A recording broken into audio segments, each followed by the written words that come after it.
दोस्तों कहते हैं कि मुश्किलों से भाग जाना आसान होता है, मुश्किलों से भाग जाना आसान होता है, हर पहलू जिंदगी का इम्तिहान होता है। डरने वाले को मिलता कुछ नहीं जिंदगी में, डरने वाले को मिलता कुछ नहीं जिंदगी में, लड़ने वालों के कदमों में जहान होता है, लड़ने वालों के कदमों में जहान होता है।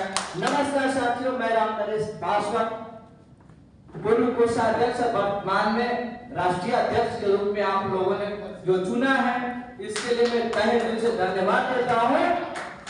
और उन सभी साथियों को जो हमारे साथ चुनाव लड़े थे, मैं उन सभी साथियों को धन्यवाद देता हूँ और उन्हें एक संदेश देना चाहता हूँ कि साथियों, थोड़ा सा जमीनी स्तर पे शायद हमारे जो जनता जनार्दन ने वोट दिए हैं, शायद उनको नजर में कुछ कमी आई है, वो आने वाले समय में पूरा करे और समय पर फिर 2 साल या अभी डिसीजन नहीं हुआ, राइट 1 साल पर फिर से चुनाव किया जाएगा, एजीएम रखा जाएगा, शायद उसमें आपको जनता जनार्दन आपको चुनने का काम करे।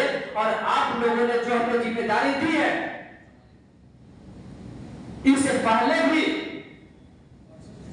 दिल्ली के चुनाव में इसी तरीके से भारी बहुमत से आप सभी साथियों ने मुझे चुनने का काम किया राष्ट्रीय कोषाध्यक्ष के रूप में।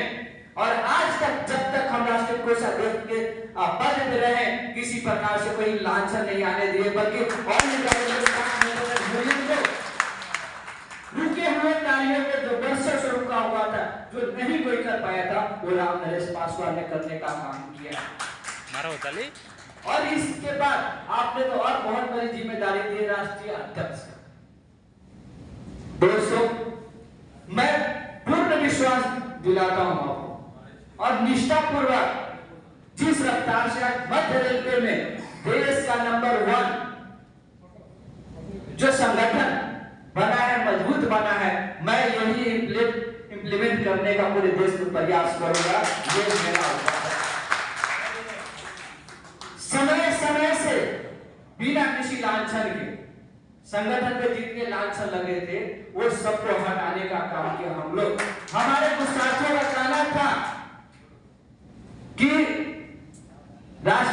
जितने राष्ट्रीय लोग हैं, जो राष्ट्रीय अध्यक्ष की बात आती है, महामंत्री की बात आती है, हमारे कुछ और साथी हैं जिन्होंने पैसे की बात की थी, उसे All India Railway Track Maintenance Union भ्रष्टाचारियों को लात मारकर भगाने का काम किया है।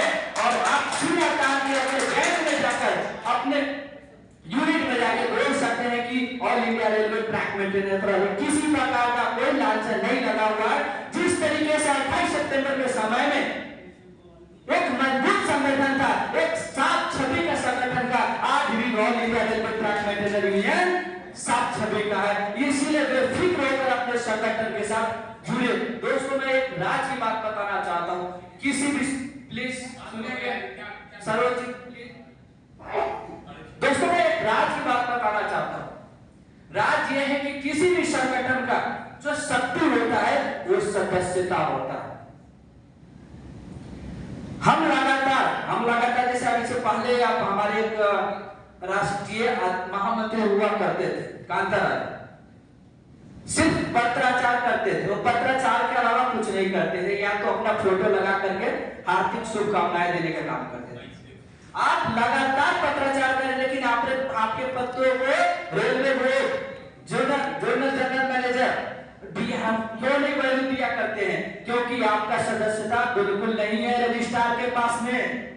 हम 100 दिखाते हैं, हम 500 दिखाते हैं, और मान्यता प्राप्त संगठन लाखों में दिखाते हैं। तो मुझे ये बताइए, किसके पत्र का प्रशासन जवाब देगा और समस्या का समाधान करेगा? इसीलिए दोस्तों, अधिक से अधिक संख्या में सदस्यता पर केयर कीजिए, ज्यादा से ज्यादा संख्या में अपने लोगों से मिलिए और सदस्यता लीजिए। और आने वाले समय में जिस तरीके से all India OBC SC ST association जिस तरीके से सदस्यता लेकर वो एक निश्चित समय के लिए सरकार से मान्यता लिया है, उसी प्रकार से all India Railway Track Maintenance union को यदि 50% या 60% ऑल ट्रैक मेंटेनेंस को हमें सदस्यता मिल जाती है, तो हम सरकार से मांग करेंगे कि all India OBC, all India SC ST association के जैसे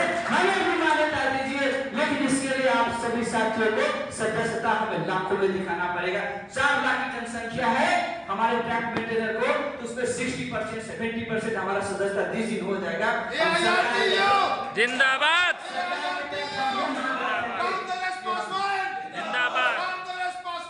जिंदाबाद, तुम संघर्ष करो, हम तुम्हारे साथ, तुम संघर्ष करो, हम तुम्हारे साथ हैं। जिंदाबाद। जिस दिन 70% ट्रैक मेंटेनर का हमारा सदस्यता आ गया, उस दिन सरकार के सामने हम प्रस्ताव रखेंगे कि मुझे भी अब